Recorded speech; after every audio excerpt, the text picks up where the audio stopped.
नमस्कार दोस्तों, राधे राधे, जय श्री कृष्णा। दोस्तों, कमेंट बॉक्स में जय श्री राम अवश्य लिखें। मंदोदरी ने ही करवाया था पति रावण का वध। आइए जानते हैं। भारत में रहने वाला बच्चा बच्चा रामायण की कथा जानता है। सभी को पता है कि अपनी पत्नी सीता को बचाने के लिए भगवान राम ने लंका जाकर रावण का वध किया था और सीता को लेकर वापस अयोध्या लौट आए थे। मगर रावण की मृत्यु के बाद उसकी पत्नी मंदोदरी का क्या हुआ, यह बात बहुत कम लोग जानते हैं। शास्त्रों में भी इसका बहुत कम ही वर्णन मिलता है। मगर हिंदू पुराण में दर्ज एक कथा के अनुसार मंदोदरी रावण की मृत्यु के बाद लंका में ही रही और लंका का पूरा राजपाट भी संभाला। कैसे संभाला राजपाट? पुराणों के अनुसार भगवान राम ने जब युद्ध के मैदान में रावण पर विजय हासिल कर ली और उसे मार गिराया, तब जाकर युद्ध खत्म हुआ। और उसके बाद लंका की महारानी मंदोदरी युद्ध स्थल पर आई और वहीं जब पति और पुत्रों को मृत पाया तो वह विलाप करने लगी। मगर विलाप करते हुए उन्होंने वहीं मौजूद अपने देवर विभीषण से कहा कि वह अब भी लंका की महारानी हैं और रावण के राजपाट को वही संभालेंगी।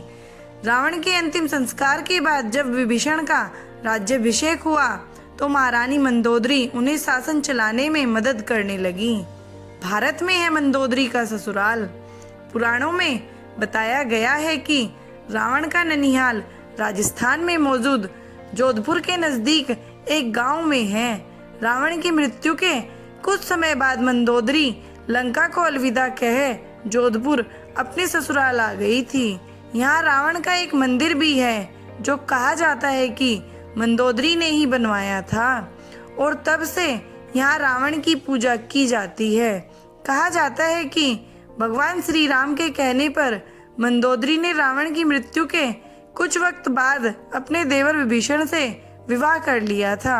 दरअसल भगवान श्री राम नहीं चाहते थे कि रावण की मृत्यु के बाद लंका बिखर जाए और विभीषण अपने बड़े भाई राजगद्दी पर बैठना नहीं चाहते थे। मंदोदरी के बारे में रोचक तथ्य। मंदोदरी के बारे में जो कथा मिलती है उसके अनुसार वह हेमा नाम की अप्सरा की बेटी थी। देवराज इंद्र की सभा में एक बार कश्यप ऋषि के पुत्र माया की नजर हेमा पर गई और वह उस पर मोहित हो गया। माया ने हेमा के सामने विवाह का प्रस्ताव रखा। विवाह के पश्चात हेमा ने मायासुर की पुत्री को जन्म दिया जिसका नाम मंदोदरी रखा गया। अप्सरा की बेटी होने के कारण मंदोदरी बहुत ही सुंदर और आकर्षक थी। जब मंदोदरी विवाह योग्य हुई तो इनके पिता मायासुर ने योग्य वर की तलाश शुरू कर दी, लेकिन उन्हें अपनी रूपवती कन्या के योग्य कोई वर नहीं मिल रहा था।